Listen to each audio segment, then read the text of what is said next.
thing you got to do is turn this valve off, because this is to the center drain, and we only want to vacuum through the skimmer.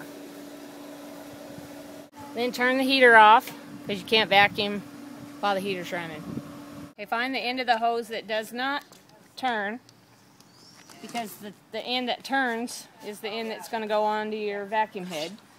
So the end of the hose that does not turn is the end that we're going to take to the skimmer.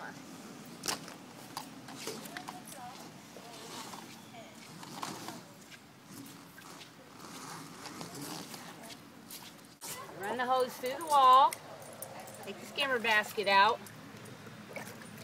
and just stick the tip of the hose underneath this ledge right here, just so it'll be trapped there. I'm just going to stick this basket in there just to hold it in place, because we're getting ready to fill that hose up with water and I don't want it to float up out of there. Okay? Put the vacuum head on the pole. And you want to have it near the return jet, because you're going to need it here in a minute. Take the other end of the hose, put it on the return jet, and it's going to start bubbling on the other end as we fill it up with water. You'll be able to hear it stop bubbling when it's full of water. Okay, hose is now full of water, so you want to stick the vacuum head down in the water and stick this in on the vacuum head.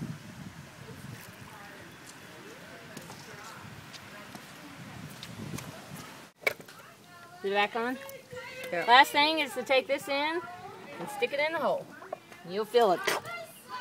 Suck on. Now you're sucking through the vacuum head instead of the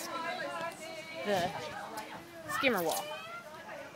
Okay, we're done vacuuming now. The pool's clean.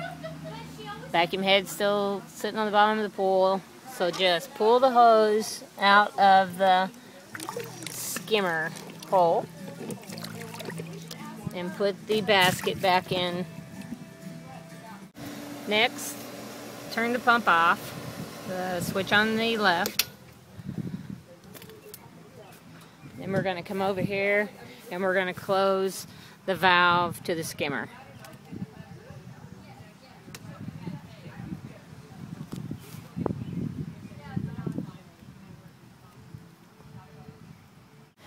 Okay, they're both closed. I had a hard time doing that with one hand, so I had to do it with both hands.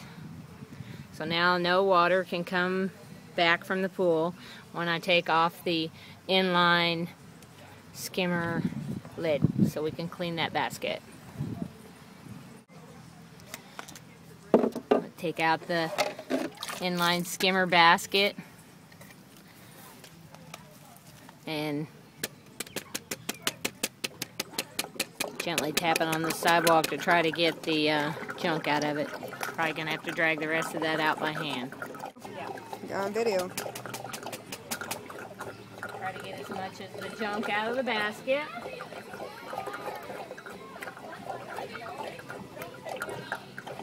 Not too bad. Put it back in. It'll only fit one way. If you try to put it in the other way, it won't sink down all the way. You can see that.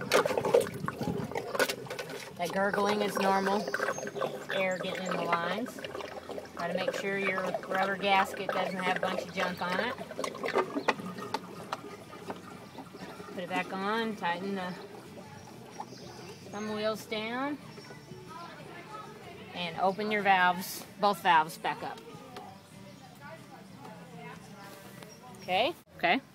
Want to move the valve, you got to press down and always just go clockwise, and go all the way around to backwash. And turn it on. You can see water coming in through the inline skimmer basket.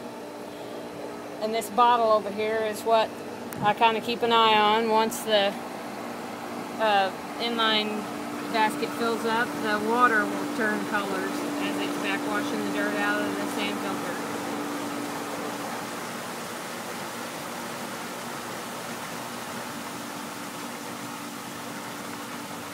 Okay, so now we're going to turn the pump back off again, because you can't switch the valve with the pump running, and we're going to turn it to rinse.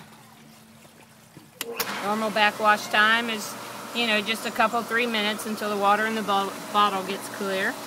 So we're going to rinse just here for about a minute. Now we're going to turn the pump back off again. And we're going to put it on filter, which is normal. Our needle should be somewhere between these 2 pointers right here, and we're all good.